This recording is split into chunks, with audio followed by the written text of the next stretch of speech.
So, guys, we got news today, this morning actually, that the Associated Press released their finalists for their NFL Honors Awards. And instead of there being three finalists, they gave a list of five finalists for each award. And we'll know the winners and everything like that on February 6th when the ceremony is held. And, all the votes, I'm almost certain, are already in. So, they have the answers, I'm sure, and they have everything, accounted for. But they decided to release the finalists based on the votes given by the media members that are associated with the Associated Press. So I decided to go through each of them and just give my thoughts on them because a couple of them, they are as advertised, given the guys that are the finalists for. So there's not a lot of surprises in a couple of them, but they are certainly a couple of, how you would say,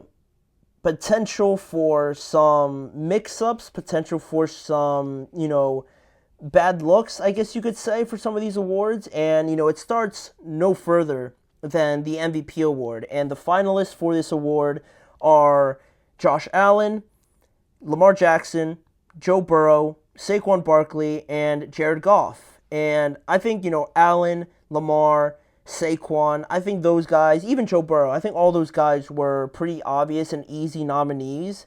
I was a little surprised by Jared Goff, to be honest with you, because I know he had that crazy completion, record or crazy completion streak going on really during the middle part of the season to the beginning part of the season. But I don't know. I felt I was just a little taken back by Jared Goff being there. I thought they'd have somebody in there like, I don't know, like Derrick Henry. I wouldn't have been mad also with Jamar Chase in there. I thought he was just as important to that team, or as close as anybody was to Joe Burrow in terms of importance to that team and the amount of contribution they had to one certain team, right? So I just wasn't expecting Jared Goff, but regardless, I think really what we know is it's probably going to come down to Josh Allen and Lamar Jackson. And what's interesting about the MVP award is that it really connects to the Offensive Player of the Year. Because with the MVP, you usually think that it's going to go to a quarterback, right? So already you think Saquon's not going to win this award, but based on the year that he's had, he was also nominated for Offensive Player of the Year. And he's a finalist just as well as Joe Burrow is a finalist for MVP and Offensive Player of the Year.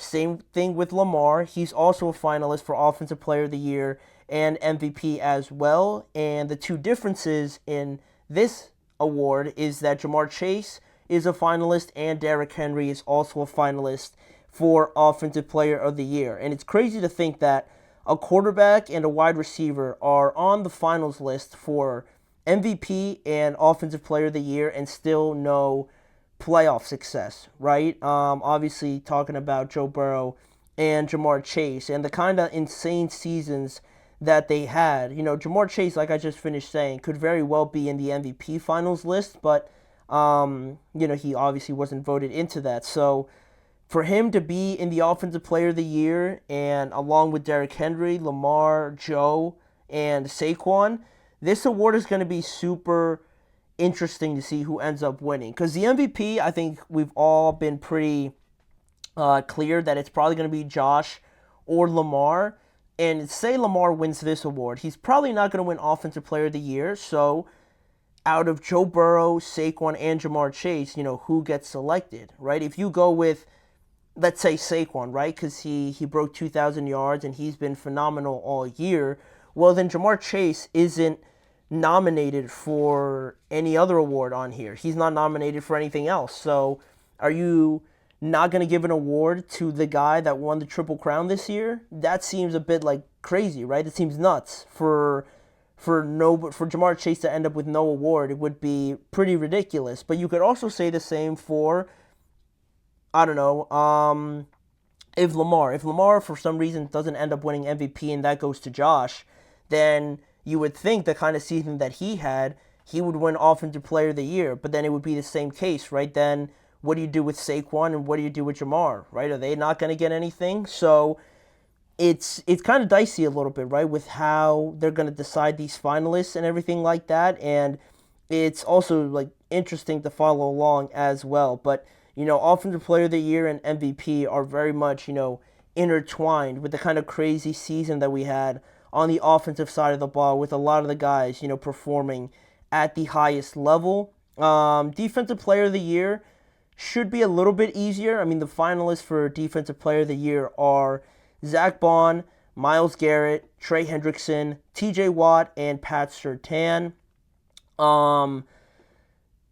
I like that Zach Bond was nominated. Zach Bond really broke out in a major way this year for Philadelphia, and he's one of the main reasons that I believe they are so good. A lot of the attention for, I think, the general fan goes to Jalen Carter or Jalen Carter or Darius Slay as like the main names to know on that defense. And also a little bit, I guess you could think of Josh Sweat because he's been there a lot, or Quinyon Mitchell, the rookie that's looking like he has a very exciting future ahead of him and things like that. But Zach Bond really has been a great addition to this team. He's everywhere on that football field. He creates turnovers. He's a sideline-to-sideline kind of linebacker, and he's just like an eraser, basically. He erases run plays. He erases guys in coverage over the middle of the field. He does a lot for this team, and I'm really glad to see him on this list. But in terms of overall, who would end up winning this award, I think it's pretty close because it does usually end up going to the guy with the most sacks, and that would be Trey Hendrickson. But I don't know. I mean, I feel like any of these guys could win it. I would give my vote to Trey Hendrickson, though, because he was clearly the best and only thing that Bengals defense had going for them this year, in my opinion. So he kept them in a lot of games, and he performed very well in a lot of the gotta-have-it plays. So I would give my vote to Trey Hendrickson just so I would see somebody else win it. But that one's a pretty close one as well. I already mentioned Offensive Player of the Year.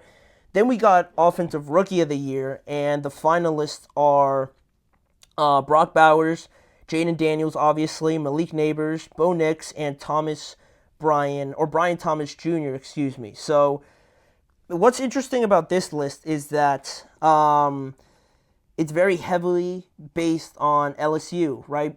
Brian Thomas Jr., Malik Neighbors, Jaden Daniels, all guys that were drafted from LSU this past spring, and now they're dominating as soon as they step into the NFL, which shouldn't be too much of a surprise, but it is kind of pretty interesting how all three of them in just their first years have taken over their cities, their franchises already, with Brian Thomas having a major impact in Jacksonville, Malik Neighbors, same thing, same level of impact in New York, and Jaden Daniels, right? Really taking over the entire NFL because he's still playing, and he's having one of the best rookie seasons arguably ever in the NFL. So I think this award is pretty self-explanatory.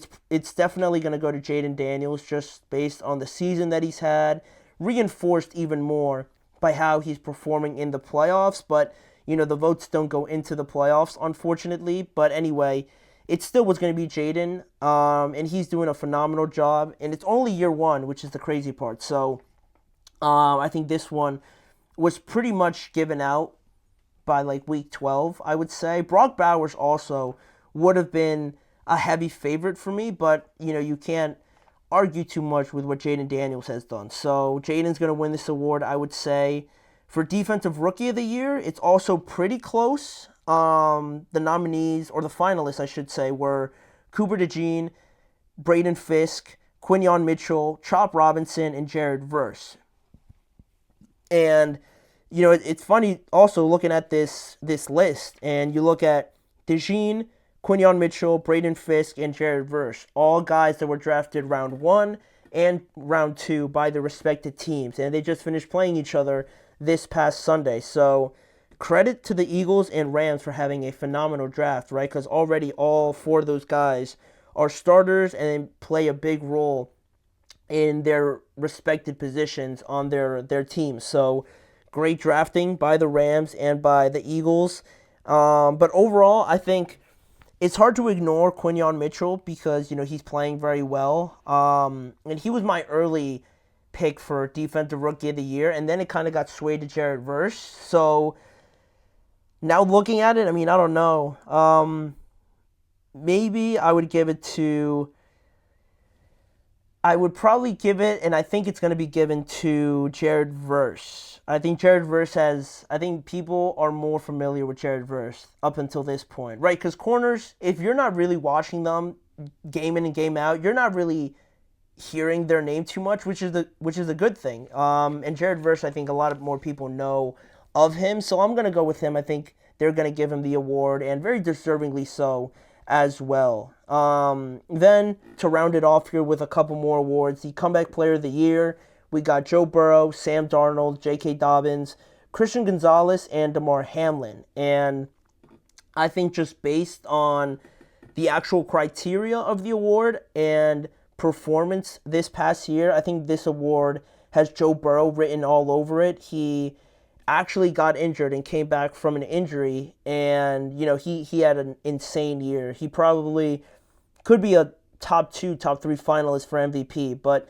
I think this award is too obvious not to go to Joe, so I think he's going to win it at the end of the day. Then Coach of the Year, we got Dan Campbell, Kevin O'Connell, Sean Payton, Dan Quinn, and Andy Reid. I think the heavy favorite and someone I'm leaning more towards is probably going to be Dan Campbell. 15-win regular season, domination during the regular season.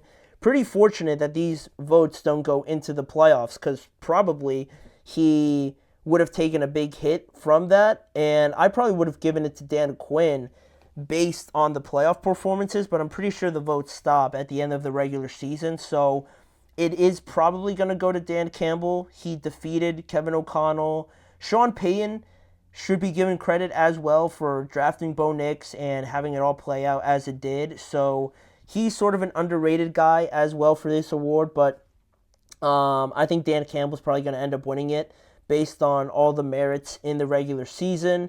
And then the last one, the Assistant Coach of the Year, we got Joe Brady, Vic Fangio, Brian Flores, Aaron Glenn, and Ben Johnson. More heavily based in Detroit with Aaron Glenn and Ben Johnson, so I wouldn't be surprised in this category if it ends up going with Ben Johnson, or my vote, I would go with Joe Brady. I think he doesn't get enough credit for the kind of turnaround he's had with Josh, and Josh deserves a lot of the credit, obviously, on his own, accord and determination to get better, but I feel like Joe Brady's done a phenomenal job as well, and not a lot of people talk about him as much as like a Ben Johnson or other coordinators out there. I think he's kind of overlooked in that sense, and the Bills are arguably going to be playing the Super Bowl potentially, and I think he should be in serious consideration to be a head coach. So for me, it would be Joe Brady, but I think the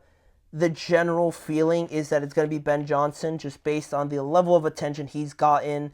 Again, rightly so, but I think Joe Brady deserves it a little bit more, just in my opinion. But leave your guys' thoughts on, my thoughts on the awards, but also who you guys think is going to win these awards come February 6th when the ceremony is held. But in terms of this show, we got one more segment to get to regarding the Super Bowl, and now, knowing that there's 4 teams left, we're going to be looking at the most exciting potential Super Bowl matchups that we could get in February based on, obviously, the winners and losers. I'm going to rank them from 4 to number 1 at which Super Bowl matchup I'm most looking forward to hopefully seeing when the Super Bowl comes around. So we're going to get to that right after this.